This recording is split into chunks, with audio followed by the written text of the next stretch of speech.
You're tuning into Black and White Sports on YouTube. The no-holds-barred truth on sports. The main event starts now. All right, Black and White Sports supporters. Well, we're going to talk about somebody we talked about a lot on this channel, and we suspected they were going to eventually get moved. Now, full disclosure, I am a Niners fan. I've been vocal about the fact that I'd probably rather keep Brandon Aiyuk than Deebo Samuel. Not so much because of performance, but just age. All right, Deebo is 28, Brandon's 26. Well, it doesn't look like he's going to stay, all right? And it also looks like the Commanders and the Pittsburgh Steelers are no longer in the running for Brandon Aiyuk, and a trade looks like it's going to happen. And one of these teams, I just don't quite understand. I really don't. And that's the Browns, all right? They've already traded for Jerry Jeudy, and they've got Amari Cooper. Now, Amari Cooper is 31, so I get that. I don't know if Amari Cooper is going to be run out of town, if there's a trade lurking in the background involving him somewhere, or if they're going to try to work this out and keep him. But you see this. The 49ers have a deal framework in place with the Browns and the Patriots. Now, you guys know we cover the Patriots a lot on this channel and talk a lot of Patriots. I am pulling for a Patriots trade here. I'd like to see that happen. This is the Patriots depth chart at wide receiver. You got to think, we know Pop Douglas is staying. Kendrick Bourne should be back, should be healthy. KJ Osborne is staying. Jalen Polk, he's not going anywhere. They just drafted him, and he's got some potential. Javon Baker, I think, is the guy here that eventually could turn out to be a real superstar. I believe that.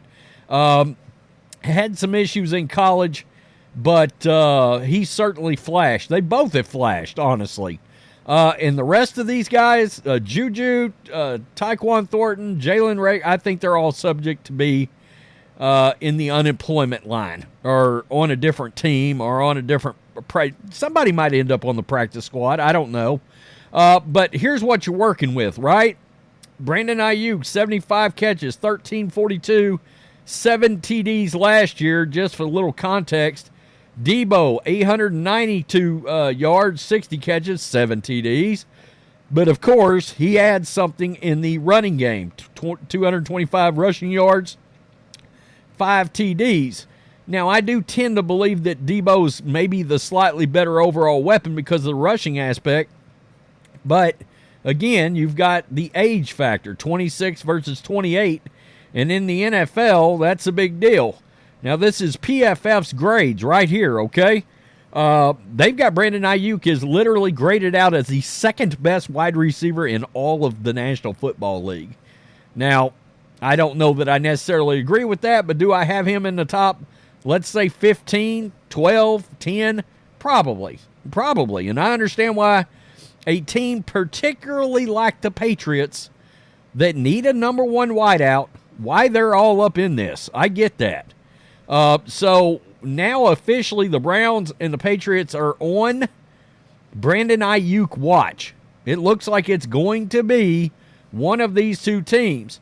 The 49ers have negotiated the frameworks for deals with the Browns and Patriots for disgruntled wide receiver Matt Mayoko of NBC Bay Sports Area reports. It's now in Aiyuk's hands to see if he can work out a long-term contract with one of the two teams. Now, I can tell you right now, the New England Patriots absolutely have the cap space for this. They have plenty of cap space. They're either one or two in the league, I think, in having the most cap space. Now, I'm going to be honest with you.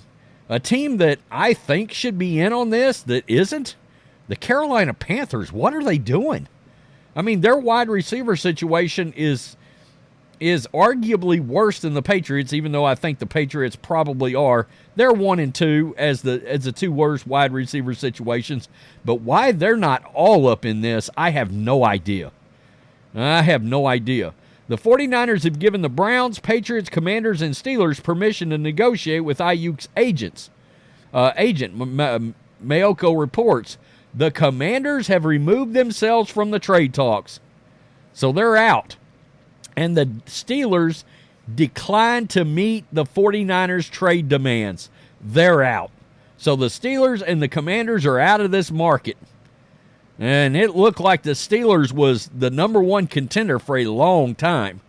The Browns and the Patriots have presented an offer to Aiyuk, who is holding in and not practicing at 49ers training camp. He skipped the offseason program, and the slow progress of contract talks prompted him to ask for a trade.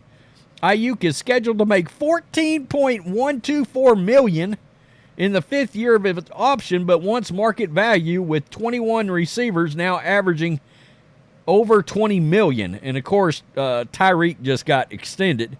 Mary Kate Cabot notes that the Browns could afford Aiyuk under the cap if Amari Cooper was part of the trade.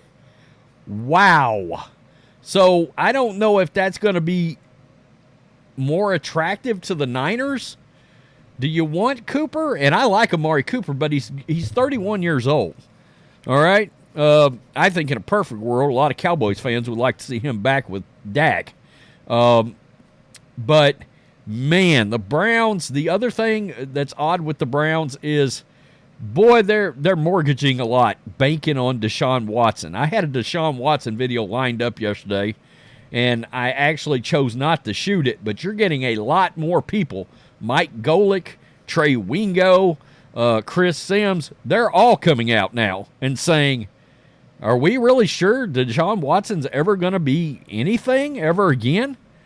Certainly resembling the quarterback that was in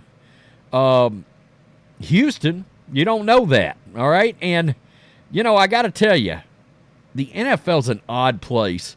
And it's an odd place because Brandon Aiyuk is on a team making $14 million that's loaded to win a Super Bowl, and he wants out. If I'm the 49ers, I'm letting him go because of that one fact right there. You're on a team, weapons everywhere, set up to win a ring, all right? Because if you get a ring, your whole legacy changes, all right? Everything changes after you retire. You can go anywhere and get a lot of things done because you're a Super Bowl champ. All right? It can lead to a lot of money off the field later, right? And he still wants out. It's strange to me how salary is put so far ahead of winning championships. If you're the Patriots, we understand why they want him. They need a clear-cut number one, and with all the other young talent, makes a lot of sense. It does. But he ain't winning nothing with New England quick. Maybe in 3 years, and he's 26. Okay, that puts him at 29 or 30. And the Patriots may be real good by then if Drake May hits. But that said, look, Drake May's been very up and down. And I've been meaning to make a video on that. Although, don't sleep on Joe Milton. I keep saying that ever since they drafted him. And you're hearing a lot of fire coming out about Joe Milton. Well, there's a reason for that. I told you guys that when he got drafted. The guy is a freak show. Absolute. I mean, look, Drake May's got all these measurables. Shit, Joe Milton is... you want to talk about measurables. Holy crap. That dude is an athletic freak at quarterback. I mean, he's Anthony... I didn't understand, look, if you were willing to draft Anthony Richardson, why wasn't you willing to draft Joe Milton higher? You know? But anyway, that's neither here nor there, but you get my point. The Patriots, this would make the Patriots offense with Hunter Henry, Ramondre Stevenson, and Antonio Gibson, it'd make it certainly way more interesting if Aiyuk is there. So...